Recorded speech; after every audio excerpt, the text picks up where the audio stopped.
ficou envergonhado quando ouviu falar disso a primeira vez e viu a decadência moral do seu povo.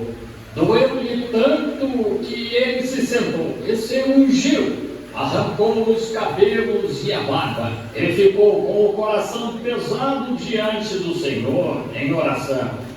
Então, quando se oferecia o sacrifício da tarde, ele entrou no templo e caiu de joelhos e se envergonhou diante de Deus pelos pecados do povo. Agora, ele não se envergonhou pela rua Escarlate do distrito da Luz Vermelha.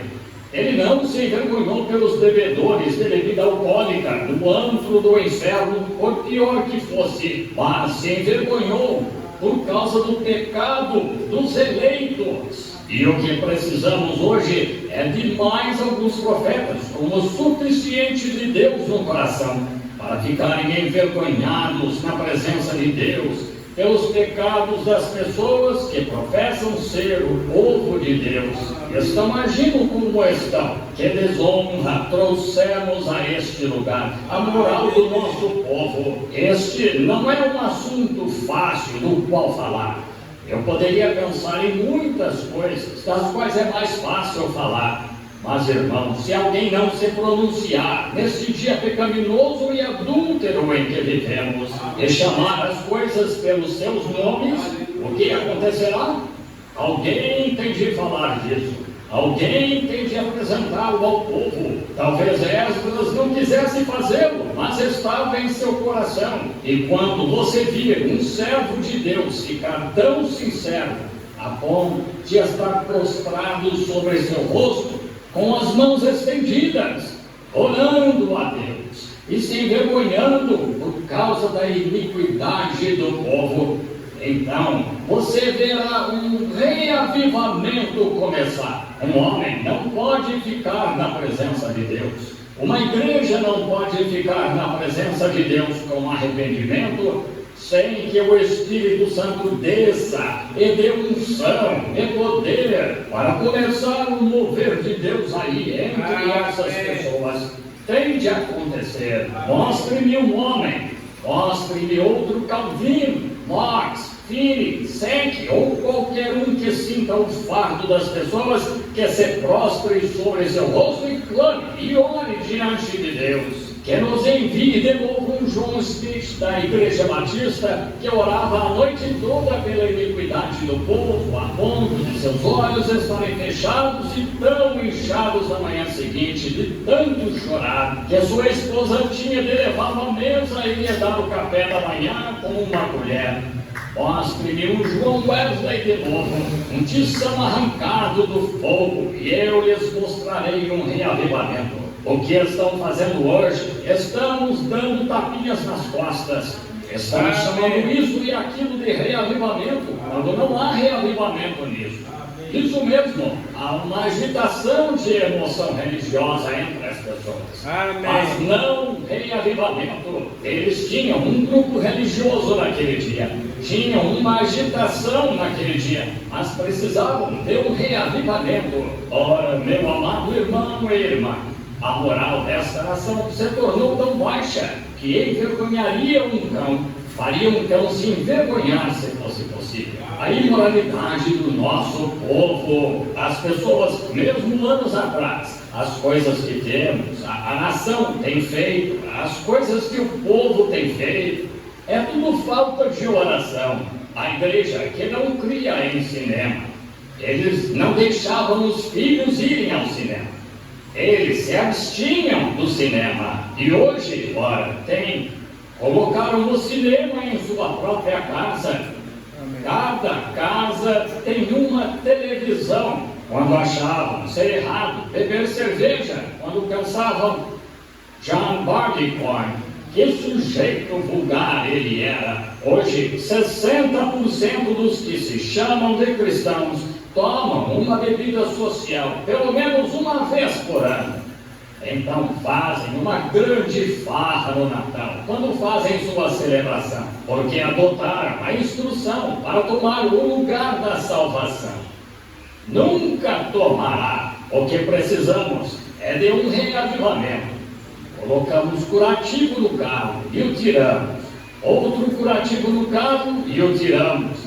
E vemos que a dor ainda está ali. O que precisamos hoje não é de regeneração social, nem de conversas intelectuais. O que precisamos hoje é de uma transfusão de sangue antiga enviada por Deus do céu.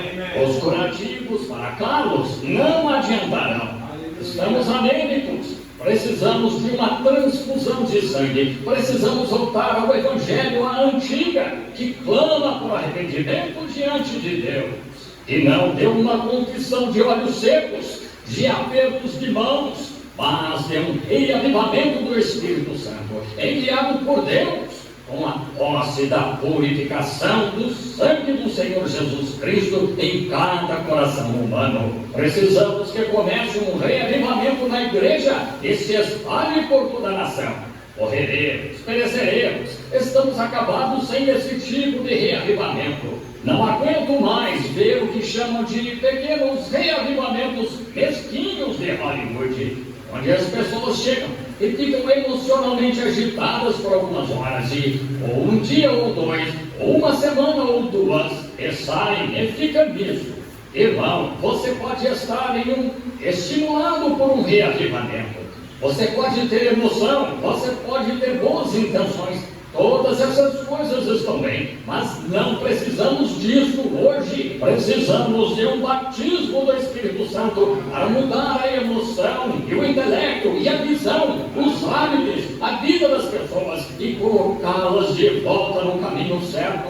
Com exceção de uma transfusão de sangue no Calvário, todas as nossas reformas de nada adiantam. Não precisamos de uma ONU. Temos uma ONU lá e o que eles fizeram? O nome de Deus nunca é invocado. Eles têm medo de invocá-lo.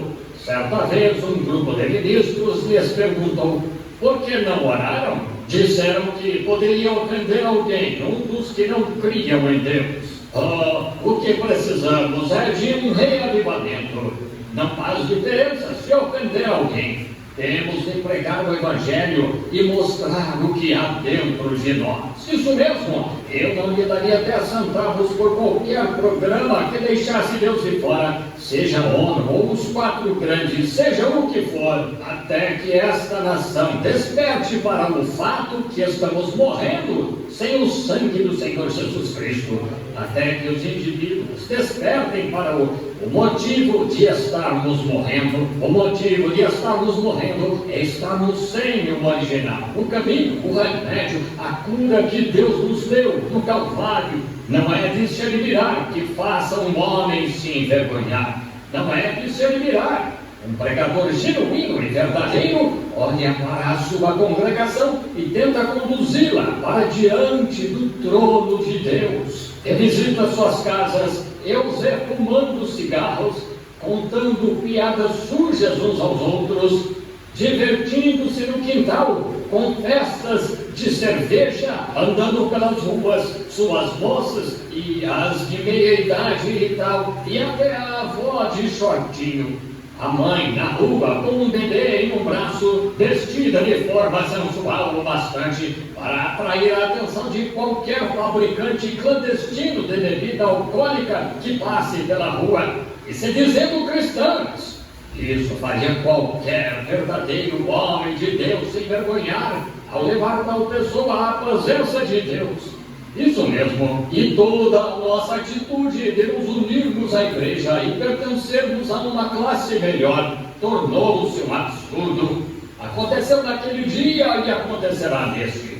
Voltemos para Deus, não com uma injeção de instrução, não com uma injeção de reforma religiosa, não pela injeção de algum tipo de teologia feita pelo homem, mas um batismo do Espírito Santo, antiga, enviado do céu por Deus, em uma experiência pentecostal de queimar a carnalidade e recolocando ali a joia que Deus pretendia que estivesse ali, de um filho e filha de Deus. Até fazermos isso, irmãos e irmãs, ainda teremos mulheres sensuais, de cabelo curto, usando maquiagem, e homens bebendo fumando e professando ser cristãos, por não conhecerem